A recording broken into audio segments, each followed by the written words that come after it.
I'm Abby. And this is the Not Your Average Knitting podcast, and we're back with another episode. This is episode number 10, and we're coming to you from Calgary, Alberta in Canada, and we're actually in my home. I don't think we've ever recorded actually here before. I hope you enjoy all of the plants. There's hundreds more in other areas of the house. I thought it might be nice to have some greenery behind us today. It's a rainy, cloudy day in Calgary, so unfortunately we couldn't record outside, but we're hoping the lighting is good here. We're south facing right now, so we're getting a lot of natural light coming this way, so we hope that that's good. We hope everyone's been doing well. We love seeing all your comments and questions on our last video, and we're going to answer all of your questions today. We have a lot of things to talk about: spinning, knitting, projects, acquisitions, adventures that we've gone on separately and together, and we also have a winner for our giveaway. So, just in case there's anyone here who is new, who hasn't been to the channel, first off, welcome, and also thank you for all those who are watching again. My name is Max Stein, and I live in Calgary, Alberta, and I am a musician with the Calgary Philharmonic, and that's what I do for my living, but I also am a big fiber enthusiast, and I've been a knitter for probably 7 years or so, and absolutely have loved it. And I've recently started spinning in the last month, which has gone absolutely crazy. So just a big lover of fiber arts in general. And I met Abby actually at a knit night in Inglewood, which is a little cute neighborhood of Calgary, at one of our best yarn shops. It's called Stash. It's one of the most beautiful yarn stores I've ever been to, and I've been to yarn stores all over. So we're lucky to have Stash, and it was lucky to meet Abby, and that was probably two and a half years ago, or almost 3 years ago that we met, probably. Something in the fall, right, of 2019? Of 2019, yeah. So that was right on the time that I moved here. But yeah, I'm originally from the States. I'm actually not a Canadian, but I'm hoping to be one at some point, earning my stripes. It's just more like leave. Yeah, I was going to say, it's more like getting rid of my stripes than earning my stripes. But yeah, I love living here. Lived here for 3 years. Originally from Florida. I'm trying to think if there's anything else I should say. I think that's about it.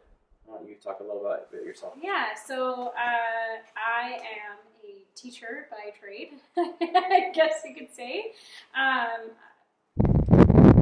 For the start of my career, I taught elementary music. Now I am teaching grade 4. It's been a fun adventure. I am from just south of Calgary. I grew up on a farm, and I went to university in the States, where I got 2 music degrees, my bachelor's and master's degree in vocal performance and opera, and then I ended up getting my education degree here. So I'm obviously a lover of classical music and appreciate that. What else? I guess I'm a very avid knitter, and yeah, other than that, hiking and climbing and stuff are big passions of mine. And I have a dog who isn't going to appear on this episode, but if you go back the last 2 episodes, he's made short appearances. But sweet guest appearance. Sometimes planned and sometimes not planned. Yeah. Depends if he's wanting to be a part of it that day or not. He's mostly a good boy, and when he's not, he's still very cute. So it's yeah, he's a yarn thief. He likes to take a skein of yarn, and then it becomes a little game of chicken where we have to chase him around, try to get a skein of yarn, and usually it's good yarn because that's kind of the yarn that we buy. So he has a skein of like some cashmere silk in his mouth. It's not just a it's not just a skein of acrylic or something where you might not be so concerned. Yeah, and he is for those who are wondering, he is a miniature Australian Shepherd, Poodle, Brittany Spaniel mix. So he's primarily Aussie Shepherd, but he's got a bit of those other breeds as well. So he's a happy mix. And yeah. He's a cutie, and if you want to meet him, you can go back to the last episode and the one before that. I think he's in both of them. Yes, he won't be in that one today, or in this one today, unfortunately. So, life updates. So, I'm on break from the orchestra, So our season's from September to mid-June, so I'm on my break right now, which has been really nice. Doing a lot of spinning, knitting. I've been getting outside, biking, just started hiking a little bit. It's been really nice to have the summer off and have some trips planned coming up. This week I'm going to Montreal on Thursday with my partner Mark, and we're going to go there and visit some family. Actually, it sounds like my family lives in Montreal. My family is coming from Florida. We're kind of meeting up in Montreal. It's kind of a good halfway point where they can come to see a part of Canada they haven't seen. Easier for the two of us to travel as opposed to going to Florida. And I also haven't spent any time in Montreal, so really excited about that. If this video comes up before Thursday, which I'm hoping it will, if I have my act together, please let me know if there's anywhere I should go in Montreal, specifically for fiber related things. We have a lot of things planned already in terms of activities. So we're going to go to the Museum of Fine Arts, we're going to Boda Boda, we're going to see the Cirque du Soleil, we're going to go to, I think it's called Schwartz Deli, because my family's Jewish, so of course we have to find the Jewish deli and get the bagels and the Reuben sandwich, which I'm sure my father will be in tears about the Reuben sandwich. Smoked meats in Montreal are pretty famous, I've heard. Hopefully get some poutine. So it should be a great trip.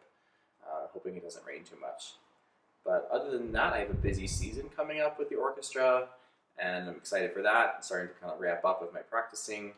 Lots of really great music. If you live in Alberta and you ever want to come see the Calgary Philharmonic, please send me a message on Facebook or on Instagram, and occasionally I might have one or two complimentary tickets, or I can help you. I can get you maybe a slight discount on tickets, or I can direct you to the right place if you are interested in coming to any of our shows. We have a lot of really great things, and happy to say hello to you afterwards. And yeah, busy season coming up. Trying to enjoy all the free time I have while I have it. So, so those are my life updates.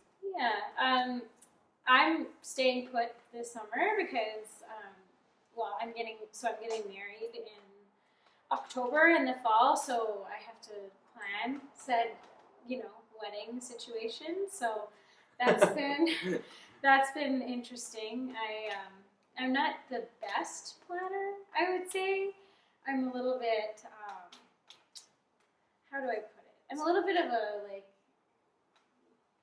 You're kind of like, it'll all come together kind of thing? Yeah, I'm sort of a, let's just swing it. I feel like that's a musician thing, out. is like musicians kind of like, we do our best and then we show up and we're like, whatever happens, happens. Well, and it's a teacher thing too, because you just don't know.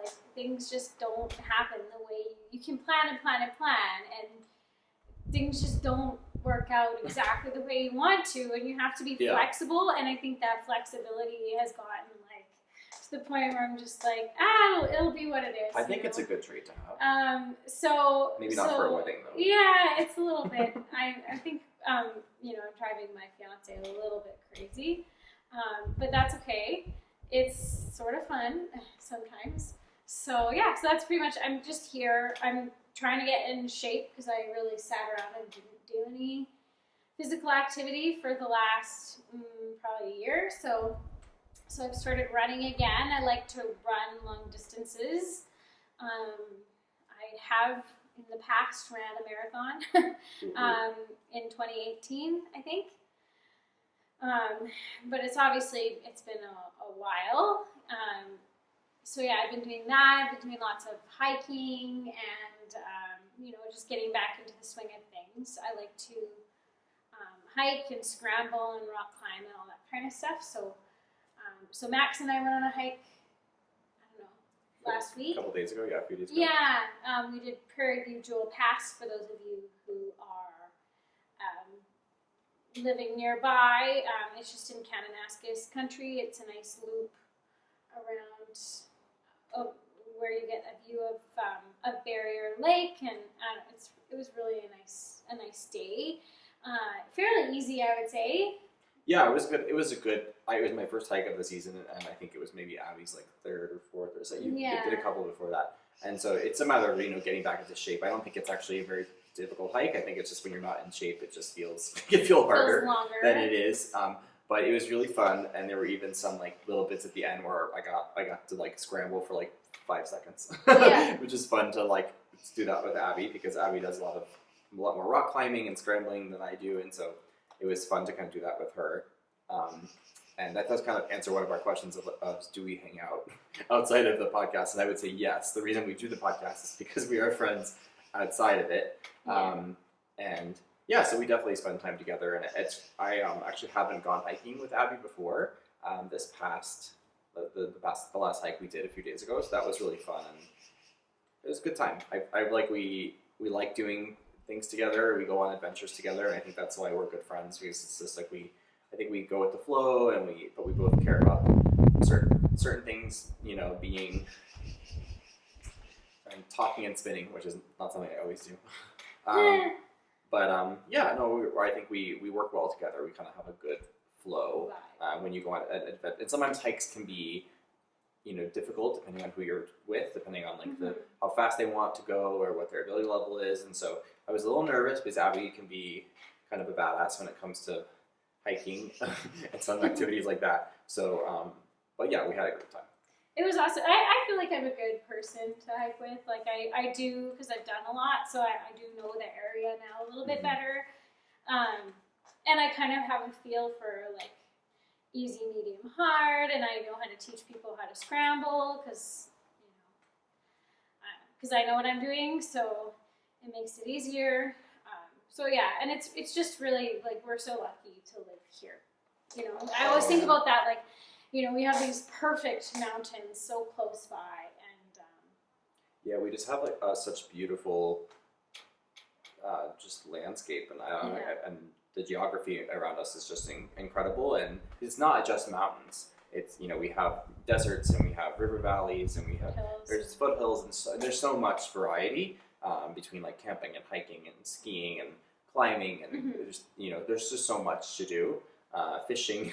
And so it's we're lucky because in Calgary you're only about like 45 minutes away from like the foothills in Bragg Creek, and you're really close to Kananaskis, and so within an hour you can be basically right on the edge of the Rockies. And so yeah, we're very lucky, and it's every time I go out there I always think like, why would I want to live anywhere else? Because I feel like people fly out all over the world to come see what we have in our backyard, you know. So well, and just climbing and stuff, you can't, you know, climbing inside is like, it's fun, but it just doesn't compare to like being on real rock and and just like the fresh air and the sunshine, and I don't know, it's awesome. So well, I think it relates to our love of fiber and knitting and spinning, and I think because it's, you know, fiber arts are kind of like working with the natural fibers that are produced in the world, and you know, unless you're someone who knits just purely with acrylic, and if you do, I hope you can find a way to knit with some plant fibers or with something that's more natural. But I know some people have allergies. But for us, like, we knit with a lot of natural wool and a lot of natural fibers, and I think that it's our way of kind of like connecting with nature. So I think that hiking and climbing, you physically being on a rock with your hands and feet is connecting, right? It's like connecting with the land, with the nature, and so I think it's all kind of related. It's a good way to build friendships too, because you have to trust each other if you're out in the mountains. You know, there's obviously some safety things you have to be aware of, and I don't know, it's fun. So yeah, making the most out of that this summer. That's awesome. Yeah. Okay, well, in case anybody's curious what I was just looking at our list. Oh yeah, in case anyone's curious what I'm doing, I'm not spinning, I'm plying. Which I guess, I wonder if plying is also considered spinning. It's like the rectangle is the square, but the square is not the rectangle. You know that saying? Wait, come on, Miss Teacher.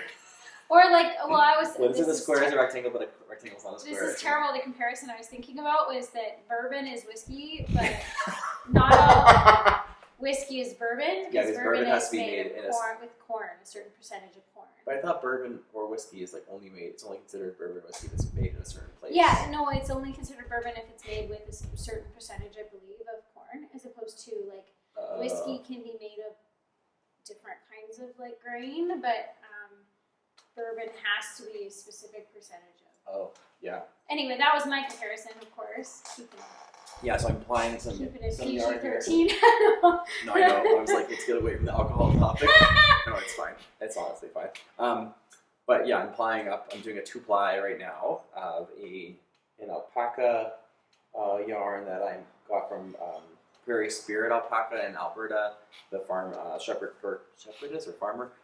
Carmen, and she has like the most lovely alpaca fiber spinning. It's like spinning butter, and then I'm applying it with an art bat yarn that I made from a class, which I'll talk about later. And so it's making this really nice kind of like stripy candy cane looking yarn.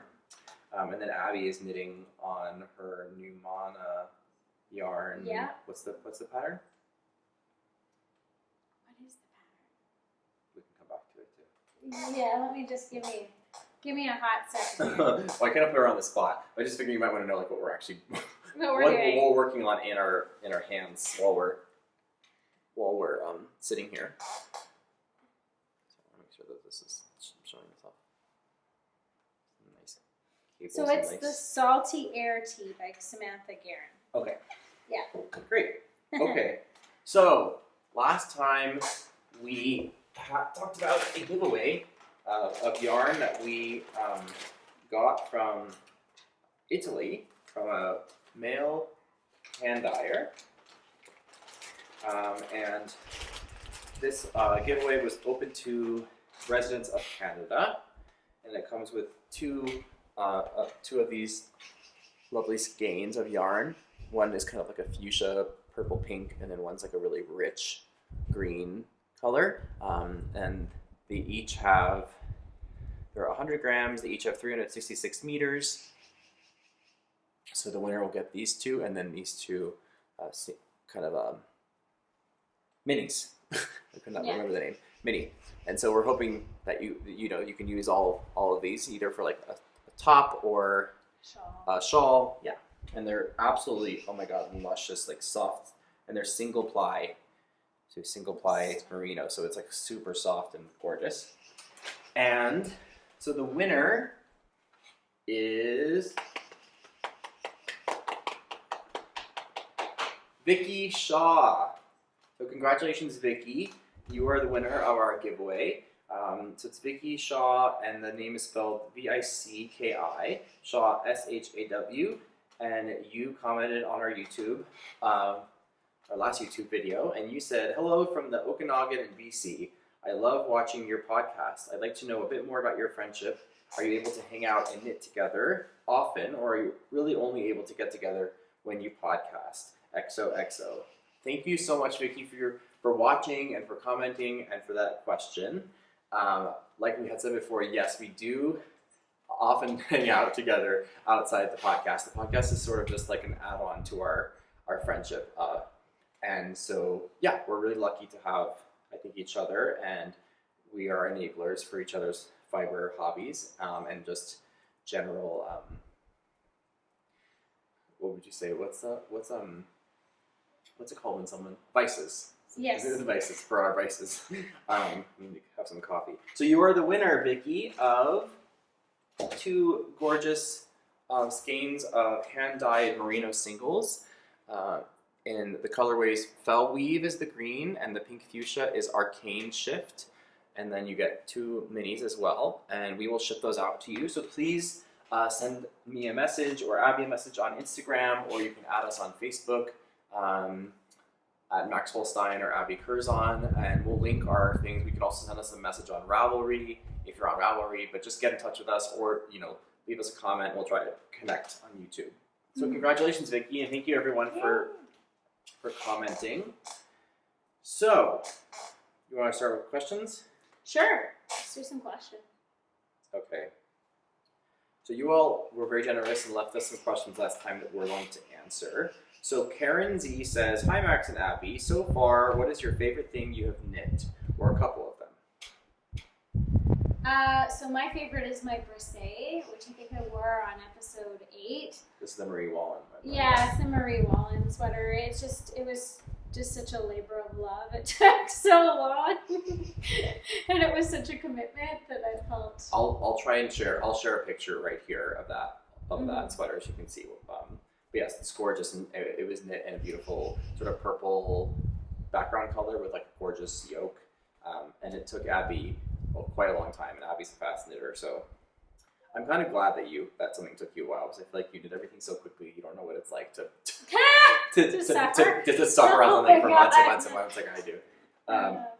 Thanks for your question, Karen. So the next question is from Wendy Morris, and she says, "Hi, welcome back. I'm in Miramichi, New Brunswick, excuse me. My question is, what do you do to get your knitting mojo back if it's dwindling?" Well, so Abby doesn't really dwindle. Her mojo doesn't really dwindle. I will say mine does, and I have had like stretches of time in which I haven't knit. For me, it's not so much about like getting it back, doing something to get it back. It's more allowing myself to do the things that I love, and when I feel an inclination towards something, then going that direction. So with knitting and even with spinning, like it does take a lot of time, like what we do, and I don't think it feels that way while we're doing it because we enjoy it, but it is quite a commitment, and I think if you don't want to do it, it's just going to feel tedious, and that kind of takes away the love of it. So there's times in my life where I've had, you know, difficulties emotionally or psychologically or at work or my relationships or my family, and those are times sometimes where things, I'm a little weird. My hobbies kind of shift, and I lose interest in things I normally am interested in. And my advice is just to wait, just to wait and find other things that you love, and you'll find your way back if you're meant to go back to those things, whether it's knitting or something else. That's like my honest opinion. Mm-hmm. What do you think about that? I think that's like pretty accurate. For me, when I like stop doing something, it's typically for the same reasons. Like, definitely I've fallen out of like running regularly or working out regularly, and I think just like allowing yourself time to take a break, but then just going back to it when you're ready and remembering that you enjoy it, Yeah, I think, and knowing that like your skills are still there. Yeah. Like, if you're not gonna forget how to knit or how to whatever it is. Or how to climb. You might not be as in shape. You might not be. But you'll as get confident. it back. Yeah. Okay, and the next question is from Becky Draper. She says, "Hi, I watch your podcast from North Bay, Ontario. Question, do either of you knit socks?"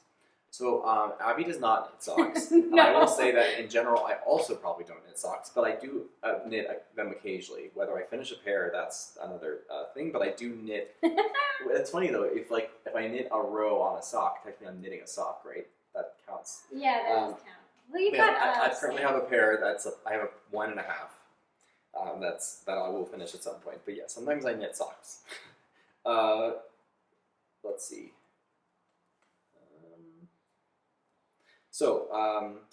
Peter and Kathy Moran said, "Oh, spinning is a whole other rabbit hole that I've not fallen down yet." It is definitely a rabbit hole. I'm hoping to throw Abby down it at some point. I always listen to podcasts or watch television in it. Is there another activity you do while knitting? Kathy from Ontario. Is there something that you do? You probably do similar things. Yeah, I watch TV. I watch knitting vlogs as I'm knitting. Sometimes I listen to podcasts. Like, if I find a good cult podcast or something, then I'll do that. Mm-hmm. I really, really like cults. I think they're fascinating. As I think I've talked about this before on the podcast, but yeah, I really think cults are super interesting. So if you do have any recommendations for cult podcasts, I will 100% listen to them. Or even like good TV shows or movies. Yeah. So that's pretty much it, though. Sometimes, occasionally, I've listened to music in it, and it's felt really nice. Like, just putting on like a Brahms piano concerto and listening to the whole thing while I knit. So if I'm like a little bit like, I don't know, nervous or anxious, that's kind of what I gravitate towards, just to get myself like in a more calm state of mind. But yeah. Well, and also like you and I do that, but we also like bring our knitting all over the place. We also knit everywhere. So we're not like homebodies in terms of we do knit at home, but we definitely bring our knitting everywhere, and whether it's appropriate or not, I will bring it. Yeah, whether it's bars or the top of mountains or like a wedding ceremony, or I've knit in a bar mitzvah. Of course you have. It was not I don't think it was looked upon very well or nicely by some people, but that's okay. I'm not hurting anybody. I knit through university. I would knit through like some of my university classes. Oh, okay. And again, I mean, I don't know. Like the teachers were okay with it, I think, but I would knit in college too, but I would kind of sit in the back so people couldn't see me. Yeah, my courses had like 30 people, my ed courses, so it was not subtle, but. Okay, Carmen says, let me see if I can see this. Oh, no question. Hold on, let me see another question. Okay, Lisa C or Key says, hi Max and Abby, so happy to have you back. As a fellow Canadian from Ottawa, it was fun for me to find a Canadian podcast with people whose age I feel closer to. I'm also recently engaged. My question is going to be for Abby. Do you remember what the question was? I can't see it on the. Well, let me see.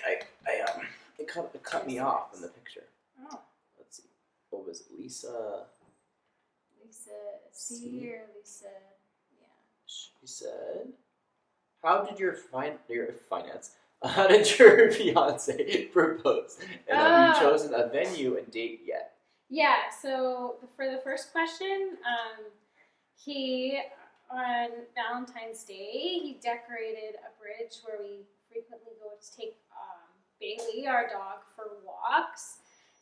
He decorated that in like Christmas lights during the day while I was at work, because it was a Monday.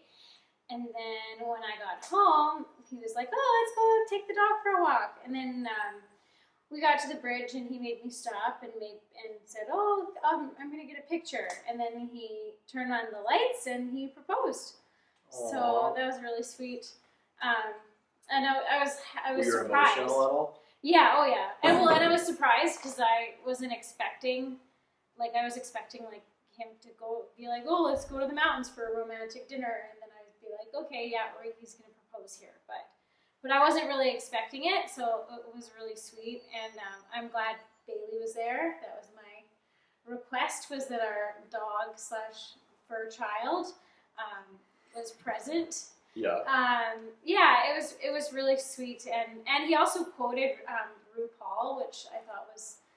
What did he quote? He said something about me having charisma, uniqueness, nerve. Oh my talent. god, that's the cutest thing ever. I know, I didn't know that. Because we love RuPaul's Drag Race.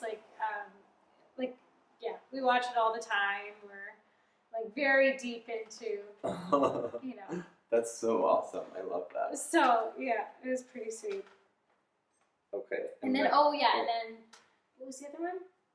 It was, do you have a venue? Yeah, so we're doing the ceremony at the Dwinton United Church, which is just south of Calgary a little bit. Mm-hmm. It's it's called the St. Andrews United Church. And then we're doing the reception at Heritage Park in the Guns Dairy Barn. So that'll be really, really fun. I'm going to wear my cowboy boots, and it should be a whole shindig. And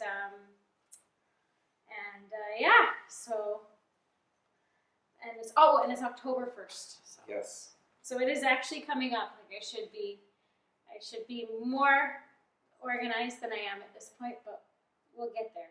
So it'll work out. Okay, let's see. Any questions? So Kim Halson says, I just found your podcast and I love it, and the projects you have shown. I live just outside Winnipeg, Manitoba. I'm curious to know how long you have known each other and how you met. Well, wait, actually answer the question at the beginning. Yeah, so we met at Stash in Inglewood at the yarn store, and we've known each other for probably almost 3 years. Yeah. Let's see. So Carrie MCG says, hello from Northwest Calgary. Hello, Calgarians. Bailey is the perfect technical assistant. was wondering if you both plan out your projects for the year, or do you knit as you see something new? I tend to start with a plan, but find it very hard to resist everything new. So glad you mentioned Jamison Smith. I, like you, will greatly miss the loop and all the beautiful Jamison Smith colors. So what, do you plan your, that's a good, so she says, do you plan out your projects for the year, or do you knit as you see something new? So I kind of don't plan them out for the year, but I do typically have a plan before I go places. Like, you know, for example, like a fiber festival, I have a few, you know, favorite projects that I know that if I find yarn that could work with whatever I... Oh, projects that you've made before? Yeah, or projects that I want to make, kind of thing. Just whack myself with the flyer. Yeah, so projects that I'd be interested in making, I guess. But typically, or if I'm going to a yarn store, sometimes I have a plan, like for the Greta, which I'll talk about later, the sweater that I'm wearing now. I went to Stash with the plan of getting yarn for the Greta. I just didn't know what colors. So sometimes I'll do that. But then sometimes things fall into my lap by accident that I wasn't expecting. I will say that I think that we're both similar. Like, I think we do plan ahead. I don't know if we plan a year ahead. No. I think that we both have some things always kind of in our queue that we want to make, and as we're kind of getting yarn for those things and planning those projects, we're also kind of always open to the new patterns coming out. Sometimes they're the popular ones. Sometimes they're ones that we both discover and then share with each other from books or from podcasts. So it's a mixture of planning and spontaneity. I think a little bit, but we definitely do have projects in mind and go places with ideas of what yarn maybe we would want to get for which project. I think it's rare that we go and like we just buy a bunch of yarn and have no idea what we're going to do with it. Usually there's a plan in mind for both of us. So next question is from Raina C. She says, hey fellow Calgarians, hello. Yahoo for upcoming Stampede. Is that how you say it? Yahoo? Yahoo. Yahoo. Yahoo. I think it's I think it's pretty easy. Yahoo. I don't understand the Yahoo thing. It feels like it should be yeehaw. But okay, I'm not a cowboy, so it's okay. Sharita says, I was wondering if you have any tips for carrying floats and making even tension for colorwork knitting. I think for me, just like if it seems like it's going to be tight, I go up a needle size. I also try to be relaxed when I'm doing color work. I'm a tight knitter in general, so but just especially that, like, because I knit English, so having a really relaxed right hand for tension. So you throw, when you have 2 or 3 colors, you just drop and pick up, right? Yeah. So you throw all the colors, every color gets thrown in the same way, by the same hand. Yeah, so I just try to make sure that my hands are relaxed, I'm in a good position, sitting-wise, I'm not watching anything particularly stressful, so that might be a Brahms piano concerto as opposed to a cult/murder mystery of some sort. Yeah, I mean, I would say I recommend similar things. I would say we do knit slightly differently. Like, I knit continental and Abby knits English, although I can do English as well. And so when I do colorwork knitting, I actually hold whatever color I want to pop from the chart, I hold in my left hand and I pick it, and whichever color I want to fall to the back, I put in my right hand. And I find that with my knitting, like, it really does affect the color, and to just in terms of like what part of the pattern is going to stick out. If I was to hold the background in my left hand, you would notice, it would be noticeable that it would pop, which you wouldn't want. So that's like a technique that I think a lot of people use, is holding a yarn in one and a yarn in another. That way you can kind of go back and forth. But it's really whatever is comfortable for you. I learned that technique in a class, actually. And then in terms of floats, I would say sometimes it can be helpful when you are, I have to figure out if I can demonstrate this. If you're having trouble with floats being tight, sometimes what you can do is, as you're knitting along, let's say you just knit a stitch and you know that you have to pull a yarn from pretty far away, let's say 5 or 6 or 7 or 8 stitches all the way back. What I sometimes do is take the stitches on my right needle that have already been knit and I spread them out like kind of just spread them out on the right needle, and then I hold I hold like that last stitch on the right needle, the one closest to the end, with my right hand, and then I pull the float across, and then I go into that stitch and I knit it. And because I've stretched the stitches out that are on the right needle, that float is longer than it really needs to be, because those stitches are obviously going to come back together. But if your stitches are all so squished on the needle and you pull the float tight across, when the stitches fall off the needle, they won't relax and the float will pucker. So I find that if you stretch those stitches out and then you make a float that way, the float will be just naturally long enough and it won't pull tight. I hope that makes sense. That's one method, and there's another method where you can actually wrap your stitches. So if you have really long floats and you want to avoid tightness, you can actually wrap whatever color you're not using on that stitch. You can actually, so let's say you have 8 stitches of black and then you have 1 stitch of blue.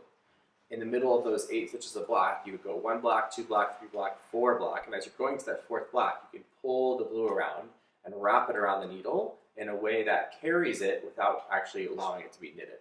So there's techniques like that on YouTube you can look up where you wrap your floats or wrap stitches. But those are my recommendations. Other than that, I would say almost everybody knits colorwork tighter than their actual knitting. So I would say in general, it's smart to go up at least 1 size, if not 2 or 3. You'd be surprised how much tighter it will be. Even if you knit colorwork and you're actually pretty good at it, which the 2 of us are, it still comes out tighter just naturally because of the way that the technique is done. So those are my recommendations. Lots of great videos on YouTube. I recommend taking classes. But other than that, just do it. I think a lot of people are scared to do colorwork for some reason. They're worried about stranded knitting, and I think that don't be. Just, have fun and go along with it. Oh, recommendation is carry your yarns up the beginning of the round. So sometimes people will cut, let's say you're not using a yarn for a couple rows, you're not using a color, people will cut it. I don't recommend that just because I think that it creates a lot more ends than you think. So my recommendation is just take the second at the beginning of the round to carry that yarn up. And there's ways you can do that where you just wrap that yarn on that first stitch. It gets carried up the few rows. You'll be happy you did it, I promise. Okay, let's see. So Heather Toll says, hi from Winnipeg. Hello. So glad you came back to the podcast world. You were missed. Definitely interested in that beautiful yarn prize. So here's my question. Do you have any tips or tricks you can pass along pertaining to stranded colorwork? You both obviously enjoy colorwork, and it's something I have never tried but enjoyed. What am I missing? Well, you're missing a lot. So I would say do it. Do it. I would say that, we just talked a lot about some of our tips. I'm trying to think about other things that we can think about. The 2 of us tend to avoid flat colorwork knitting, which is a whole nother, can of worms or rabbit hole.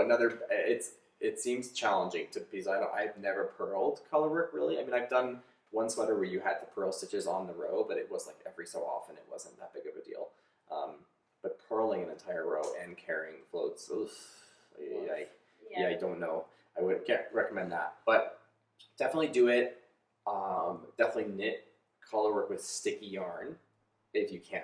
If you're a beginning knitter for stranded colorwork, would you recommend probably something loftier, something stickier? Something stickier, for sure. You think? Yeah. I think that if you're knitting with a really slippery yarn, like a really soft merino or something that's acrylic, it could make it challenging because the yarn will be really, really slippery, and I don't think you want that. And the stitches won't necessarily kind of like come together. So I would recommend a loftier, like woolen spun, something with a lot of air, something that's stickier. I'd recommend that, I think, for your first project, because also it will, as much as that yarn can sometimes be delicate in terms of like pulling, I think you want to be careful with that kind of yarn because it can break. I would say that the end result, once you block it, will even it out. So if you're worried about, oh gosh, I'm knitting and like, oh, that one stitch is too small, or that one stitch is really big, or it's puckering over there, with that kind of yarn, because there's a lot of air and space, when you wash it, it will just really relax and even out, and you'll be amazed. It will look way better than it did when you're done. Yeah, well, and I think, to choosing projects that are maybe not as light yarn, like, for example, like DK and heavier, just so that you can really see the results of the color work easier. And I would recommend maybe like 2 color whatever you're making as opposed Oh yeah, to like two color and do 3 something or 4. that doesn't have a lot of long stretches of one color. So when you're looking at a pattern, look at the colorwork pattern, and if you see long stretches of like one color, that means that there's a long float, and that's probably not going to be good for beginner. But I wouldn't worry too much. Just like look up. I'm sure you can look this up online, but look up like beginning sort of stranded colorwork patterns. I'm sure there's a ton. Okay, so next question is from Goril Lingvire Lane. So I'm sorry for the pronunciation. They said, glad to see you are back. Bailey sure is cute. My dog used to get into my yarn too, but thankfully grew out of it. I live in Nova Scotia in the sunny and warm Annapolis, is that what you say? Annapolis Valley. At least it is this week with a winky face. My question is to Max. Are you thinking of dyeing your own fleece to spin? Yes, am I thinking about it? Will I do it? I'm not as interested in dyeing as I am in spinning a fleece. Like I would like to learn how to card and kind of clean a fleece from scratch and then spin it, an entire fleece. I would like to do that, but I don't think I'm interested in dyeing an entire fleece. I think I am interested in dyeing some natural fibers. So stay tuned for that. See how that goes. It seems messy. It seems messy, and it seems like my partner would kill me if I was trying to dye yarn in our kitchen. Yeah. Okay. Let's see. Okay, so Feather Stitches Podcast. Hi, Feather Stitches Podcast. It's so nice to catch up again with you guys. I live in Airdrie and work in Calgary. Oh, hello. I'd love to know if you guys are part of a knitting group, or do you guys hang out and knit together? Love all the sweaters. Your color work is amazing. Can I answer that one? So, well, we used to go to the Loop to their knit night in Kensington, but they're closing pretty soon, actually. And so we haven't really found another knit night. We were thinking about Or knitting group. We were thinking about maybe like starting one, but there's a lot of logistical things to plan out, like where we would host it, like what day, and if it would be open to everybody or would be just kind of. Yeah, depending on the space, if we would actually have to try to limit how many people come, or different things like that, depending on the want or desire. And theoretically, I would like to be able to knit and spin, but spinning requires space for a wheel, which is not always that much. It doesn't take up that much space, but a coffee shop doesn't necessarily want someone like bringing in their spinning wheel and moving into the back of the cafe. So the answer is that we definitely knit together, and I spin and Abby knits or whatever, and we definitely do that a lot together. But I think we do enjoy a knitting group, and so I think our plan is when the Loop closes that we're going to create a fiber group where people can come and knit and spin, crochet, needle felt, whatever you like to do, and hopefully we can find a space where it's accessible to all people and big enough for a group of people. So stay tuned for that. Yeah. I'll probably post about that maybe on Instagram or on Facebook, and if you live in Calgary or you live in Alberta and you're wanting to come to that group, we would love to see you. And yeah, so I guess stay tuned for that. Yeah. We just have to sort out a few details. The logistics are not easy. Yeah. No, it's really not. So Nicole Kerslake said, "Hi Max and Abby, so happy you're back. I live in Southern Ontario. My question is, how big is Abby's yarn stash? Also, will Abby be wearing anything knitted on her wedding day?" What did you do to Nicole? She's calling you out. Yeah, it's pretty big. It's gotten bigger too because the Loop's closing and putting yarn how to sail. It's a whole thing. And so, yeah, Max had to talk me out of buying yarn today from the Loop. So just because she had just bought so much. Yeah, it's really an ongoing. It's quite large. It's probably two or three giant bins worth, I would say. I have a lot of like odds and ends that, to be honest, I could probably sell, like sock yarn or whatever. You should do a D-stash. Yeah, and we could post it on YouTube, and people can in Canada who want your odds and ends. I can give you some of my D-stash too. I mean, there's certain. I do not stuff that need. I do not need your G stash, but I will help you sell it. Yeah. So anyway, stay tuned for that potentially. I don't know. It's pretty big. I'm not gonna lie. And then the next question is, what are you wearing anything knitted on your wedding day? I don't think so. It doesn't really totally work with the dress. I know it's shocking. It's shocking. But I might make my mother-in-law something because she's very knitworthy. Oh yeah. Oh yeah. Abby's mother-in-law is the most knitworthy person I've ever met. Yeah, she wears this stuff to I death. make. Yeah, I make her. So it'd be nice if I could do something like, I just don't know. Anyway, I don't know what pattern. Like, it'll be. Don't talk about it because she watches this. That's okay. She can know that I'm thinking about making her something. I don't think it's gonna be a surprise now. I just don't know what. So if you have shawl pattern recommendations for an October wedding, and I'm thinking I'll make it in a dark blue, like a navy blue, or maybe like a navy blue tweed. I was initially thinking about another Birds of a Feather shawl because I really like that one by Andrew Mowry, but I don't know. It's pretty lightweight, and the wedding is in the fall, so it might be nice to do something heavier, maybe with like a leaf pattern or something, because it is. It could be. It could be cold. I mean, it's October. Yeah, and so so something in like a DK or worsted weight with like a leaf pattern, anyway, or a wave pattern or something. If you have recommendations, please send them my way. I have looked at a few Sylvia McFadden patterns because I like a lot of the motifs she designs for shawls, so maybe that, but I don't know. Anyway, if you have recommendations, I will take them. So, yeah. Okay, that was a good question. Yeah, I'm kind of shocked that you're not wearing. I know. You've seen my dress, right? It's just not. I don't know that it suits it, to be honest. And I don't really wear shawls very much. Your dress is, I would say, like slightly modern. Would you say a little bit? Yeah, modern like slash, but like old fashioned too. Like the way the neckline is kind of. Well, I guess maybe not modern. More like maybe slightly more minimalist. Like it's really beautiful, but it's not the kind of sweater. Not the kind of dress that has like a ton of all these little like micro details all over it. No, I think it's very classic. Lace. It's very classic. Yeah, no lace. It's just all satin. It's got kind of like a. Did you say you were gonna wear like? Is it a quilt? What was it? Something that you were saying? Well, you said Mike's wearing a kilt. Kilt, but did you say there was gonna be something fiber related that like a part of the wedding? Not you, but something else. I'm making something up. I don't know. Well, we were thinking about making Bailey a bandana and kilt pattern, but I don't know. And then I'm thinking quilt because you said kilt. I think I might wear like a tiara, but that's a whole other thing. I don't know. I really want like I don't know. I think I want like a crown tiara, but I feel like that's also like kind of like cheesy. So, but I don't know. Anyway, it's a whole thing.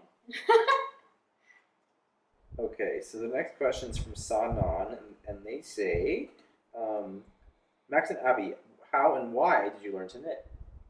Also, what style of knitter am I?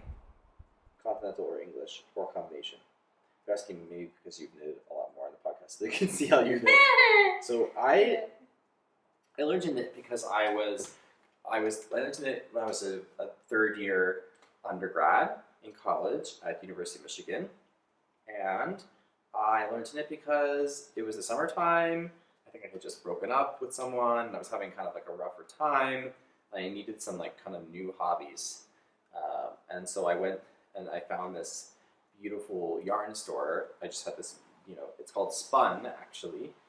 It's in Ann Arbor, Michigan. If you're ever near Ann Arbor, Michigan, you need to get your butt to Spun because it is a gorgeous, gorgeous store, similar to Stash here. And I started knitting in the summer, which is a weird time to start knitting because it's hot, so people don't typically start to knit that in the summer. But yeah, that's why I started. And then I pretty much learned from stuff online, actually, on YouTube tutorials. And then I also took a couple classes where I learned to do some color work and things like that. And in terms of how I knit, I'm a continental knitter, but I do also do English occasionally. So I guess I do combination stuff. Yeah. So how and why did you learn to knit? So I learned to knit, I think during my master's degree in music. And I learned to knit because I wanted something to do during opera rehearsals when you're not singing. You often have a lot of time where you're just sitting there and you can't really talk because, you know, it's too loud to talk and you don't want to disrupt what's going on. And so I just wanted something to do with my hands. Like, I always joke, but it's like kind of true. Like, I'm pretty sure I am like a little bit ADHD and I just need something more to do than just sit there. You know, if I sit in a place for too long, it kind of makes me want to crawl out of my skin. And so it just helped me to be able to sit and have something to do. And my grandma taught me just kind of the basics. And I made some interesting looking scarves. But surprisingly, have always had really consistent tension, which is good. And yeah, and then I learned a lot of, other than just knit and purl and how to fix my mistakes, everything else I kind of learned mostly from YouTube. Like, I learned how to cable, I learned how to knit lace, and yeah. Yeah, a lot of I think what we've learned is just from doing it. Yeah. We're just kind of diving into patterns and then kind of just like taking some risk and going for it, you know, because everything in knitting is kind of building off of everything else. So if you can knit and purl, you can do most things, you know, most increases, decreases, cables, lace, even color work. Like, most of it's all based around knit and purl and that kind of like motion. So if you're really good with your knit and purl, you'd be surprised what you can. Well, and any mistakes you make just teach you something, you know, and then you're just a better knitter for it. So yeah, it's just knitting. No one's gonna get hurt. I mean, maybe your sense of pride, but you can get that back. And it's so funny how fast and how easy it is for me to rip out projects. Like, 3 years ago, I would have cried like ripping out half a sweater, and I'm like, meh, it's fine. I can just knit it up again. Like, I feel like, you know, it does give you a bit more resilience to things, which is nice. So yeah. Yeah, I think it does teach you kind of like to forgive and forget a little bit of kind of like, and I think as musicians, like it works well for us too, because I think as musicians, like, things are just never perfect, and especially in performances and things like that, and you have to learn to just do the best you can and embrace the challenge of things and try to enjoy the process of doing something that is challenging, right? And so for knitting, I think it's the same thing. Mm-hmm. Okay, so let's see. More? I think we have more. There's a lot of questions here. Okay.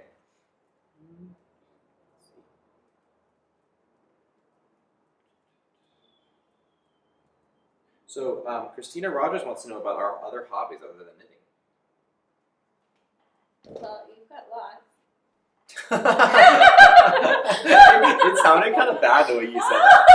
No, I didn't mean it as a bad thing. It sounded like you're calling me out. You got lots. It's funny. Just the way you said it, the way you looked at me, it was really funny. Well, you do though. It's so. Okay, I always tease you about it because it's like. Yeah. You really get into things. Yeah, okay, so yeah, I'm a little bit obsessive sometimes with the things I do. I think the music is this, you know, it's no. I think it's no surprise that I'm a musician and artist, because I think that you have to be a little bit obsessed and very focused on something for both short-term and long-term things for it to be a good musician. But in terms of hobbies, I enjoy knitting, spinning, I like bird watching, I've done some bird photography, I really love plants, I really love cross-country skiing, I love watching horror movies, I do a little bit of gaming here and there, like sometimes I get really obsessed with that, sometimes I don't, but yeah, I've done some like more intense gaming things. I'm trying to think. I really enjoy speaking Spanish. Yo hablo español, so si tú hablas, let's practice together. But yes, I speak Spanish a little bit, and I love languages, and I love Spanish. My dad's family is Cuban, which is where the Spanish is coming from, if you're kind of like, whoa, where did that come from? What else? yeah, that's kind of it. I would say that it sounds like I have a lot of things, but I feel like I kind of prioritize certain things over time. Like right now, the spinning is taking a lot of priority, and I'm knitting a little bit on the side, and then I'm still taking care of my plants. But yeah, I also enjoy biking, but I wouldn't say I'm like obsessed with that. I wouldn't say that's a hobby. It's just something I like to do in my free time. But yeah, those are my hobbies. Yeah, I'm pretty sort of similar in some ways. Like I do feel like I get kind of obsessed with something and do a ton of it. So, you know, I've gone through phases where before I got into rock climbing, I was really obsessed with scrambling, and I did huge, you know, pretty significant scrambles throughout the Rockies. So I've done Lady McDonald up to the True Summit, and I've done, for anyone who's you know, familiar, and I've done, you know, lots of the big ones like Baldy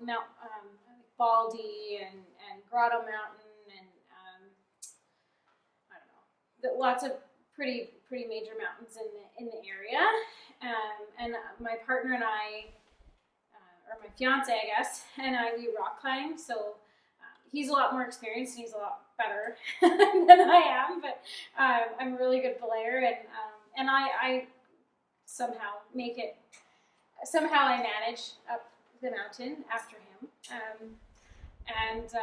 And we've done lots of like multi-pitches and stuff in the area, and also traveled and did climbing trips, you know, to Oregon and to Idaho and Squamish, BC. So yeah, that's another hobby of mine. And then running on and off. I like long distance running. It gives me it makes me a calmer human. And yeah, I'm hoping this winter Max is going to get me into cross-country skiing. I think that's another hobby that I could be really into, or activity, I guess, because it is, you know, also very physical, and yeah. But most of my hobbies involve like, you know, physical activity, because I think I require it to some degree, to be a slightly less abnormal human. Slightly less abnormal. Or abby-normal. Yeah, abby-normal, as my parents say. So, yeah. I just finished pawing, so Yay! I'm gonna put this onto a nitty naughty. Nitty naughty. Like that. Yeah. It's a Ashford nitty naughty. How you make a hank out of the. This is what I was applying. So good. It's fun. I think it's fun. I applied it with alpaca, so it'll be really soft. But yeah, so those are our hobbies. Definitely have a lot of stuff that we do other than knitting. Yeah. But she says, "I love your friendships I love your friendship and the projects you make. It's very nice." Okay, done with questions. Okay. So now what's next on our list here? Oh, finished objects. Okay, you go. I'm gonna start. Okay, so I'm gonna start not with what I'm wearing. I'm gonna start with the project that I think I was wearing and showed last week, but just in case, or last time we podcasted, just in case you didn't see it, because I really think it's beautiful and thought I'd show it again. This is the Summer Flirt Tee by Karina Bow, and I will link this because I think someone else asked for it in one of the questions, so I will make sure to link it in our show notes. And it's got some lace in the front. It's out of Malabrigo Fino, and yeah, I'm really happy with that. And then the other finished object is what I'm wearing. This is the Greta by Jared Flood. It's in Brooklyn Tweed Shelter, so it's got 4 colors, I think, yeah, and I really like it. The only pattern modification I made was I did twisted rib instead of, I guess I'll show you one more time. I did twisted rib instead of just the regular rib. And then on the collar, of course, I had to switch the twisted ribs. So instead of twisting so when I flipped it, like instead of twisting the knit stitches, I twisted the purl stitches and knit the knit stitches regular so that it had the same effect on the folded collar that it did on the sleeves. And yeah, I love this. I always forget how much I love Brooklyn Tweed, especially Brooklyn Tweed Shelter and Brooklyn Tweed Loft. I always forget how much I love those yarns until I knit with them, because the finished object is so lightweight, but it's so warm, but still like, you know, I can wear this now and it's not particularly like cold in here, but I'm not like dying of heat because it just has such a... It breathes so well. It's a really quality fiber. The only time I don't like enjoy using it is when I'm trying to weave in ends. That's like the worst time ever, but it's worth it. So yeah, I'm really happy with. And this is the first sweater that Max and I have both made. Oh yeah, I'll include a picture. So we actually, the hike we went on, we brought our Greta sweaters up a mountain and took pictures at the top. So you'll see some pictures of us here, and it was really fun. And it was hot, but it was okay. But it was funny because there were a couple gals taking pictures in like sports bras and spandex, or what is it called? Leggings, not spandex, leggings. And then the two of us were there with our like wool sweaters. And they were like, we were like, don't worry about it. But they said they thought it was cute. Yeah. Okay, so FOs for me. Do you want me to hold something? That's okay. I thought you were like, want me to keep doing that? Mm-hmm. Okay, so I have lots of yarn to show that I have finished. So these are, if you follow me on Instagram, you would have seen these. So these are 2 skeins of Blueface Luster, and then the white is a mixed breed with Blueface Luster, Wensleydale, Gotland. I think that's maybe it. But you can see it has like the plies. It's a 2-ply, and it's, oh my god, it's squishy. Super, super soft. I think I probably have like maybe 230 yards or something between the two of them. Kind of like a DK worsted, maybe chunky range. 2 skeins of those. The Blueface Luster is from Riverside Farm in Bristol, BC, and she does do shipping and sell her wool around Canada. I highly recommend it. These are both hers, and they are luxurious. Something else I've made. I made these 2 skeins of, I would say probably like chunky or bulky weight out of a Romney. And it's a 2-ply. And I'm working on trying to get my plying to be, I would say that there's enough ply in the yarn that they lay really nicely and don't lay, like, there's an issue with spinning that if you don't ply with enough ply, if you don't allow enough spin to come into the yarn, that the colors or the opposing plies will lay more flat rather than lay kind of like this, which is more like what we want. So I think these were pretty successful, and these are chunky, and there might be maybe 180 or 150 yards, something like that, between the two of them. Sorry, Abby, I'm blocking you. No, you're fine. And then, turn maybe this way so people can see Abby too. And then I made this. This is actually a 3-ply that I chain plied. This is also Romney. It kind of has like this nice variegation thing going on.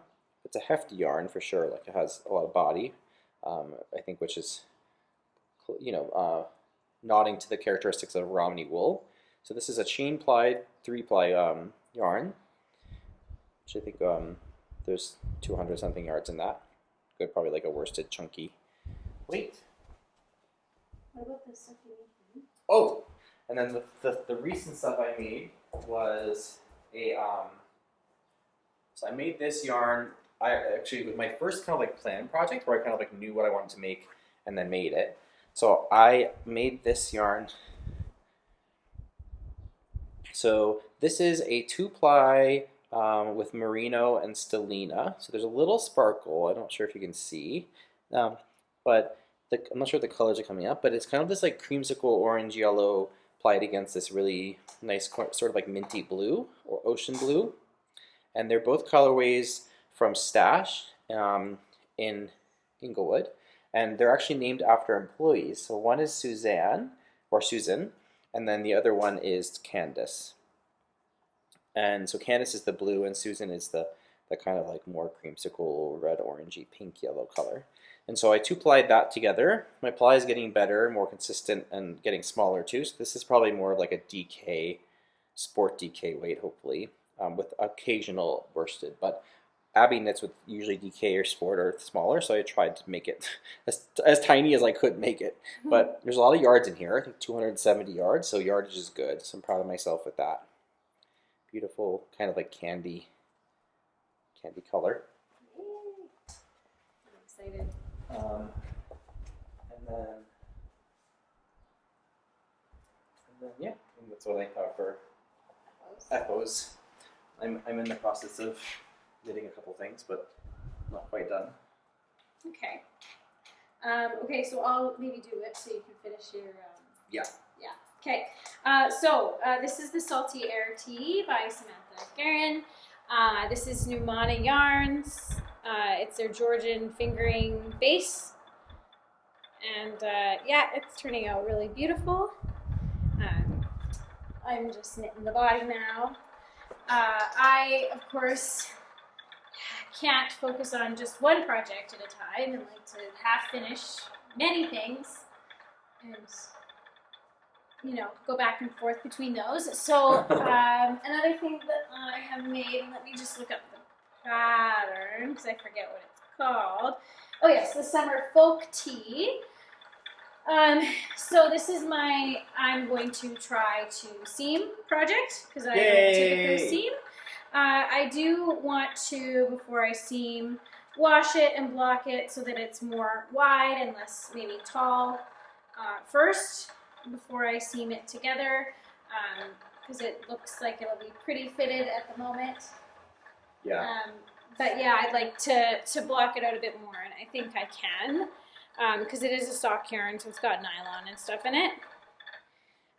So this is the Summer Folk Tea. It's got like, I don't know if you can see, like the kind of hexagonal flowers. And it's out of yarn made by the Loop. And yeah, so that's one of my projects. Another project that I have, oh, and it's by Annie Lupton. Another project that I've been working on is the Rococo sweater by Nordland.